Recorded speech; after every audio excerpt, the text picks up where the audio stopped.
113. Xmas and Christmas, a lost chapter from Herodotus. This was first published in Time and Tide, Volume 35, the 4th of December 1954, and reprinted in Undeceptions 1971 and First and Second Things 1985, and is now in Compelling Reason 1998.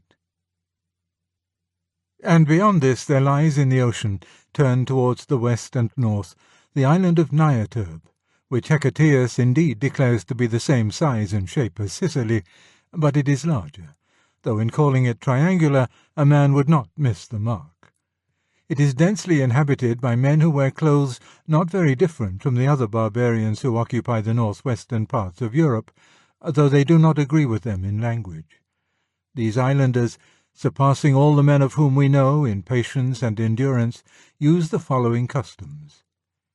In the middle of winter, when fogs and rains most abound, they have a great festival which they call Xmas, and for 50 days they prepare for it in the fashion I shall describe.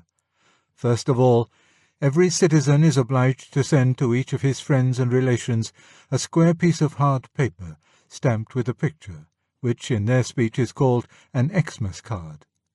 But the pictures represent birds sitting on branches, or trees with a dark green prickly leaf, or else men in such garments as the Nochebuenans believe that their ancestors wore 200 years ago, riding in coaches such as their ancestors use, or houses with snow on their roofs.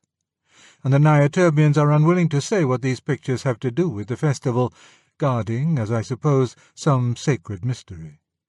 And because all men must send these cards, the marketplace is filled with the crowd of those buying them, so that there is great labour and weariness. But having bought as many as they suppose to be sufficient, they return to their houses and find there the like cards which others have sent to them. And when they find cards from any to whom they also have sent cards, they throw them away and give thanks to the gods that this labour at least is over for another year. But when they find cards from any to whom they have not sent, then they beat their breasts and wail and utter curses against the sender. And, having sufficiently lamented their misfortune, they put on their boots again and go out into the fog and rain and buy a card for him also. And let this account suffice about Xmas cards. They also send gifts to one another, suffering the same things about the gifts as about the cards, or even worse. For every citizen has to guess the value of the gift which every friend will send to him, so that he may send one of equal value, whether he can afford it or not. And they buy as gifts for one another such things as no man ever bought for himself.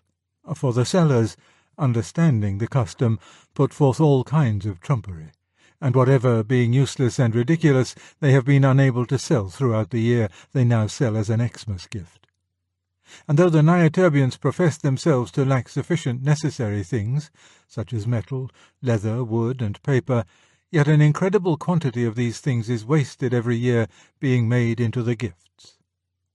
But during these 50 days, the oldest, poorest, and most miserable of the citizens put on false beards and red robes, and walk about the marketplace, being disguised, in my opinion, as Kronos.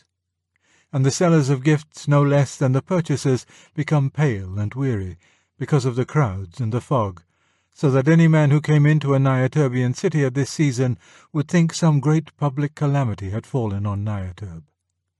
This 50 days of preparation is called, in their barbarian speech, the Xmas Rush. But when the day of the festival comes, then most of the citizens, being exhausted with the rush, lie in bed till noon. But in the evening they eat 5 times as much supper as on other days, and, crowning themselves with crowns of paper, they become intoxicated. And on the day after Xmas they are very grave, being internally disordered by the supper and the drinking, and reckoning how much they have spent on gifts and on the wine. For wine is so dear among the Nochebuenans that a man must swallow the worth of a talent before he is well intoxicated. Such, then, are their customs about the Xmas. But the few among the Nochebuenans have also a festival, separate and to themselves, called Christmas, which is on the same day as Xmas.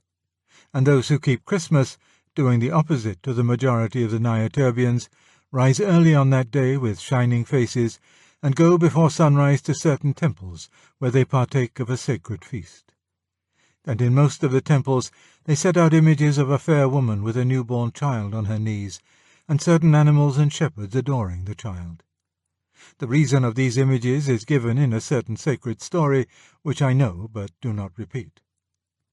But I myself conversed with a priest in one of these temples, and asked him why they kept Christmas on the same day as Xmas, for it appeared to me inconvenient. But the priest replied, "It is not lawful, O stranger, for us to change the date of Christmas, but would that Zeus would put it into the minds of the Nyaturbians to keep Xmas at some other time, or not to keep it at all.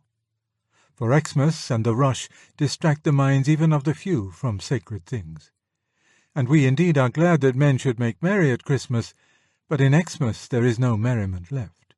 And when I asked him why they endured the rush, he replied, "It is, O stranger, a racket," using, as I suppose, the words of some oracle, and speaking unintelligibly to me, for a racket is an instrument which the barbarians use in a game called tennis. But what Hecataeus says, that Xmas and Christmas are the same, is not credible. For first, the pictures which are stamped on the Xmas cards have nothing to do with the sacred story which the priests tell about Christmas.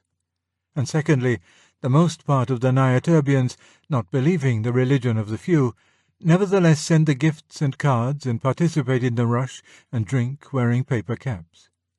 But it is not likely that men, even being barbarians, should suffer so many and great things in honour of a god they do not believe in.